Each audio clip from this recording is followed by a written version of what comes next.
Hello, bachcho. Let's read this question. So this question says two transparent parallel plates are stacked face to face. The plates having thickness T1 is equal to 4.5 centimeter has a refractive index N1 3/2, while the other plate whose thickness T2 2 centimeter has a refractive index N2 4/3. A narrow light beam is incident on the first plate at an angle I 37 to the normal. The lateral shift of the beam emerging from the second plate into air due to first only okay due to second only okay आपको क्या बताना lateral shift बतानी है and due to both the plates are D1 D2 and D respectively alright first के कारण D1 है second के कारण D2 और तीनों के मिला के आपका D के इक्वल है ऑलराइट तो आपको यहाँ पर से लेटरल शिफ्ट की वैल्यूज क्या करनी है कैलकुलेट करके बतानी है तो बच्चों इस क्वेश्चन का की कॉन्सेप्ट आप क्या लिख सकते हैं की कॉन्सेप्ट देखिए आप यहाँ से लेटरल शिफ्ट लिख लीजिए क्या लिख लीजिए आपका lateral shift will be the key concept of this question okay lateral shift का देखिए हम यहाँ पर से क्या लिख सकते हैं लेटरल शिफ्ट देखिए मैं बता देता हूँ ये देखिए आपका क्या होता है मान लीजिए ये आपका मीडियम है जिसका रिफ्रैक्टिव इंडेक्स ये आपका एयर है मान लीजिए बाहर यहाँ पर इसका रिफ्रैक्टिव इंडेक्स एन के इक्वल है ऑलराइट एक लाइट क्या कर रही है आपकी इंसिडेंट कर रही है ओके रे आपकी इंसिडेंट कर रही है ये इस तरीके से आ रही है ओके ये एंगल ऑफ इंसिडेंस कितना आपका आई के इक्वल है ओके तो देखिए इसको जाना कैसे चाहिए इसको जाना तो ऐसे चाहिए ठीक है लेकिन ये आपकी डेंसर मीडियम में आ रही तो ये क्या हो जाएगी आपकी रिफ्रैक्ट हो जाएगी रिफ्रैक्ट होने के कारण देखिए आपकी इस तरीके से ऐसे आ जाएगी ऑलराइट और ये आपका एंगल कितना होगा this is hour angle of refraction इसे हम क्या बोलेंगे एंगल ऑफ रिफ्रैक्शन ये एंगल आपका 90 होगा ठीक है और ये देखिए आपकी यहाँ से फिर कैसे मूव करेगी अब ये डेंसर से रेयर मीडियम की तरफ जा रही है तो जाना इसको ऐसे चाहिए लेकिन आपकी जाएगी ऐसे ओके तो हम बता सकते हैं देखिए ये दोनों जो लाइंस होंगी ये क्या होंगी एक दूसरे के पैरेलल हो जाएंगे क्या हो जाएंगे आपकी एक दूसरे के पैरेलल देखिए ये एंगल भी कितना होगा आपका आई के इक्वल आएगा ऑलराइट ये हम यहाँ पर से ऐसे बता सकते हैं ओके ये आर है ये 90 है तो ये बच्चों ये वाला एंगल भी कितना होना चाहिए आपका 90 के इक्वल होना चाहिए और ये जो होगा दिस शिफ्ट इस शिफ्ट को हम क्या बोलते हैं आपका लेटरल शिफ्ट ओके इसको मैं ए बी बोल देता हूँ ए बी क्या कहलाता है आपका लेटरल शिफ्ट ओके इस शिफ्ट को हम ए बी क्या बोलते हैं लेटरल शिफ्ट बोलते हैं इसको आप देखिए प्रूव भी कर सकते हैं ठीक है इसको हम प्रूव भी कर सकते हैं ये मान लीजिए आपका ओ है this is a alright sorry a तो ले लिया इसको सी लिख लीजिए ओके तो पहले आप देखिए ओ सी बी ट्रायंगल में ये वाली साइड फाइंड आउट करेंगे चलिए इसको कर ही लेते हैं ठीक है ये देखिए आपको इसके और इसके टर्म में ये कौन सा cos base upon hypotenuse cos का फॉर्मूला इसके लीजिए ओके कॉस आर किसके इक्वल होता है बेस बेस कितना है देखिए आपकी इसकी थिकनेस मान लीजिए बच्चों आपकी टी के इक्वल है तो लिख लीजिए बेस अपॉन हाइपोटेनस हाइपोटेनस कितनी है आपकी ओ बी ओके इसको ऐसे ही रहने दीजिए ओके ये आपकी इक्वेशन वन होगी this is our equation one okay equation two लगाइए देखिए आपका ट्रायंगल ओ ए बी में ओके यहाँ पर देखिए आपको क्या पता करना है ये पता करना है और ये साइड आपको इक्वेशन वन से पता है ये एंगल मान लीजिए आपका आर है तो ये वाला एंगल कितना होगा आपका आई माइनस आर के इक्वल होगा ठीक है और ये आपका देखिए इस एंगल को लाएंगे तो आपका ये हो गया आपका पर ये आपको क्या क्या गिवन है इसमें देखिए आपका परपेंडिकुलर गिवन है हाइपोटेनस तो साइन वाला फॉर्मूला लगाना चाहिए कितना हो जाएगा साइन आई माइनस आर कितना होगा आपका परपेंडिकुलर बाय हाइपोटेनस परपेंडिकुलर तो बच्चों ए बी है जो आपको फाइंड आउट करके बताना है हाइपोटेनस हाइपोटेनस कितनी है आपकी ए आपकी ओ बी है ओ बी देखिए आपने इक्वेशन वन में फाइंड आउट किया उसके यहाँ पर मैं पुट कर लेता हूँ कितना हो जाएगा आपका T by cos R okay तो ये टर्म को आपने यहाँ पर से ऐसे लिख लिया ए बी आपको बेसिकली यहाँ पर कैलकुलेट करना था ए बी देखिए बच्चों कितना होगा आपका T times sine of I minus R divided by cos R हो जाएगा उसको ऊपर लेके जाऊंगा तो सेक आर हो जाएगा ओके तो ये जो फॉर्मूला आ गया ये आपका लेटरल शिफ्ट का फॉर्मूला आ गया ओके ये स्टैंडर्ड फॉर्मूला ये आपको याद होना चाहिए ओके या फिर आप इसको ऐसे लिख सकते हैं आपका T sine of I minus R divided by cos R okay दोनों फॉर्मूले के आपके सेम है और ये आपका क्या है लेटरल शिफ्ट का formula okay this is the formula for lateral shift मैं इसको यहाँ पर इसको ऐसे ए बी से लिख रहा हूँ ओके अब देखिए बच्चों मैं सीधे क्या कर रहा हूँ इस क्वेश्चन को आगे प्रोसीड करूंगा ओके ये मैंने फॉर्मूला बता दिया अब देखिए पहली देखिए क्या है आपकी पहली कंडीशन क्या कर रखी है आपकी रे इंसिडेंट हो रही है ओके कितना एंगल बना रही है आपकी it is making an angle of 37 degree with normal ये आपका 37 डिग्री का नॉर्मल बना रही है यहाँ का रिफ्रैक्टिव इंडेक्स कितना है वन के इक्वल है ओके और जिस मीडियम में एंटर कर रही है उसका रिफ्रैक्टिव इंडेक्स बच्चा आपको 3/2 दे रखा है ओके तो स्नेल्स लॉ लगा लीजिए ठीक है कितना हो जाएगा आपका एन वन यानी कि आपका वन के इक्वल है तो इसको आप लिख लीजिए वन इंटू आपका साइन ऑफ 37 साइन 30 चलो इसको लिखे लेता हूँ sine 37 it is equal to देखिए यहाँ का रिफ्रैक्टिव इंडेक्स 3/2 है इंटू कितना होगा आपका साइन ऑफ आर ओके ये रे ऐसे जाएगी तो जो ये एंगल बनेगा this is called R okay तो साइन 37 की वैल्यू बच्चों 3/5 के इक्वल होती है यहाँ से आपका 3/2 आ गया और यहाँ से आपके आर साइन आर ये आपका साइन आर हो जाएगा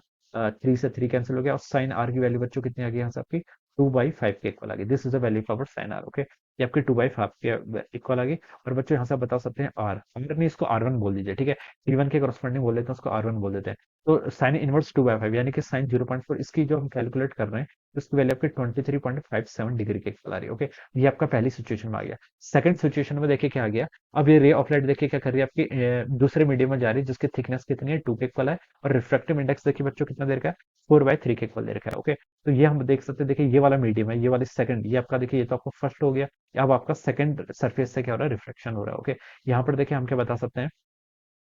सेकंड सरफेस से देखिए जो आपका यहाँ पर ये आपके इस तरीके से हो गया ठीक है ये देखिए इस यहाँ से बता सकते हैं देखिए जो यहाँ पर आपका एंगल ऑफ रिफ्रैक्शन था वो अब यहाँ पर इसका एंगल ऑफ इंसिडेंस होगा ओके तो बच्चे देखिए यहाँ पर एंगल ऑफ रिफ्रैक्शन देखिए इस केस में आपका कितना था ये आपका 23.57 के इक्वल था इसका आप देखिए यहाँ से ऐसा 23.57 ऑलराइट। और अभी आपकी इस तरीके से क्या चल जाएगी, इसका रिफ्रैक्टिव इंडेक्स बच्चों कितना है जो मीडियम में थी, इनिशियली इसका मीडियम 3/2 है और इसका 4/3, तो इसका रिफ्रैक्टिव इंडेक्स आपका 3/2 है और इसका रिफ्रैक्टिव इंडेक्स कितना आपका 4/3 के इक्वल। ओके, तो आप देखिए स्नेल्स लॉ अगेन लगाने से क्या बता सकते हैं, देखिए स्नेल्स लॉ से देखिए इसका रिफ्रैक्टिव इंडेक्स कितना होगा 3/2 इंटू साइन ऑफ 23.57, जिसकी वैल्यू बच्चों कितनी है 2/5 के इक्वल है, तो मैंने सीधे यहाँ से इसको पुट कर दिया। ओके, अब यहाँ से क्या लिख सकते हैं, इस मीडियम का रिफ्रैक्टिव इंडेक्स आपका 4/3 है इंटू क्या करेगा आपका साइन ऑफ आर टी, ठीक है, ये वैल्यू यहाँ से इतनी रहेगी। टू से टू कैंसिल, ये कितना हो गया आपका 3/5 इज इक्वल टू 4/3 इंटू आपका कितना हो गया साइन ऑफ आर टी लिख लीजिए। तो यहाँ से आपका 339 और ये आपका 9/20 के इक्वल हो जाएगा कितना आपका sine of R T. Okay, ये आपका कितना हो गया 9/20। ओके,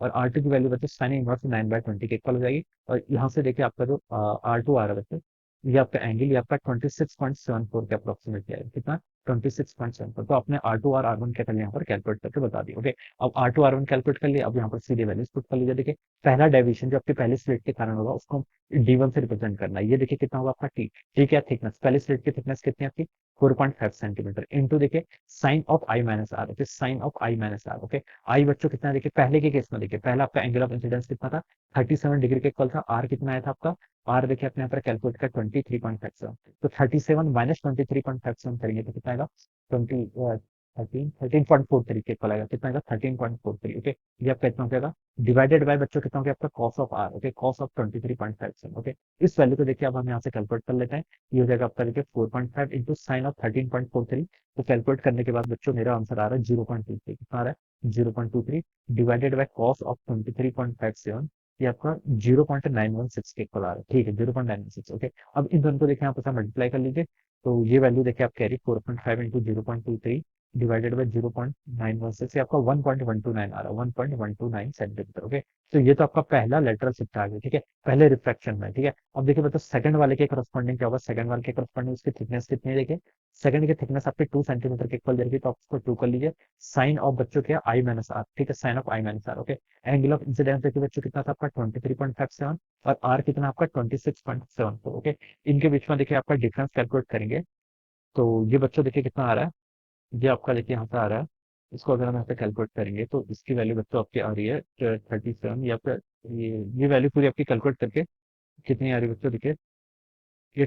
10.26 के इक्वल आ रही है, अराउंड कितनी आ रही है 10.26 के इक्वल आ रही है। ओके, यहाँ से इतना आ जाएगा डिवाइडेड बाय बच्चों देखिए हुआ cos of R. Okay, R R R देखिए कितना आ रहा है आपका, यहाँ से आर आपका हो गया यहाँ से ये आपका 26.74, ठीक है, आर आपका फाइंड आउट कर रखा है आपने 26.74 के इक्वल, ठीक है, ये वैल्यू आपके यहाँ से इतनी होगी 2 इंटू देखिए साइन ऑफ 10.26। ओके, इसकी वैल्यू बच्चों कैलकुलेट करेंगे तो ये आपकी आ रही है 0.18 के इक्वल आ रही है। ओके, और डिवाइड में आपका कॉस 26.74, ये वैल्यू आपकी 0.893 के इक्वल आ रही है, ठीक है, इसको कैलकुलेट करेंगे तो आपका 0.36 डिवाइडेड बाय 0.893, ये वैल्यू आपकी 0.4 सेंटीमीटर के इक्वल आ रही है, कितनी आ रही है 0.4। ओके, तो आपका डी वन डी टू क्या कर लिया बच्चों, आपने कैलकुलेट कर लिया। अब आपको क्या बताना है, नेट डी बताना है, डी क्या आपका D one plus D two. अब इन दोनों को आप क्या कर लीजिए ऐड कर लीजिए, तो ये कितना आएगा आपका 1.529 सेंटीमीटर के इक्वल आएगा, ठीक है, इन दोनों को ऐड कर लीजिए, तो ये आपका नेट क्या आएगा लेटरल शिफ्ट आपने कैलकुलेट कर लिया, डी वन डी टू और सब कैलकुलेट कर दिया। ओके, अब डी वन की वैल्यू देखिए 0.5 सेंटीमीटर फर्स्ट टाइम बोला है, तो ये तो देखिए आपका ए ऑप्शन क्या हो गया रॉन्ग हो गया। ओके, ये तो आपका नहीं आ रहा है। ओके, और फिर क्या बोला देखिए आपका बी में बोल रखा है डी वन की वैल्यू 1.129, बी ऑप्शन बिल्कुल आपका करेक्ट है, ठीक है। सी ऑप्शन में बोल रखा है डी की वैल्यू 1.5। ओके, ये आपको 1.529, ठीक है, अप्रोक्सीमेटली ठीक है, ओके अप्रोक्सीमेटली बोला, तो सी भी आपका करेक्ट है। डी टू बोल रखा है इसमें आपका 2 सेंटीमीटर, डी टू जबकि आपका 0.4 है, तो ये भी आपका डी भी क्या होगा रॉन्ग हो गया। ओके, तो बच्चों आपका कौन कौन सा ऑप्शन सही आ रहे हैं, यहाँ से आप बता सकते हैं कि आपका B option and C option क्या है, यहाँ पर इसकी करस्पॉन्डिंग क्या है आपका ट्रू आ रहा है। ओके, तो हम यहाँ से क्या बता सकते हैं बच्चों, आपका ऑप्शन बी है और जो आपका क्या है ऑप्शन सी है, these are the right answers of this question, ये क्या होगा correct answer। Okay, so this is how we will solve this problem, so I hope you all understand this concept, all the best and thank you।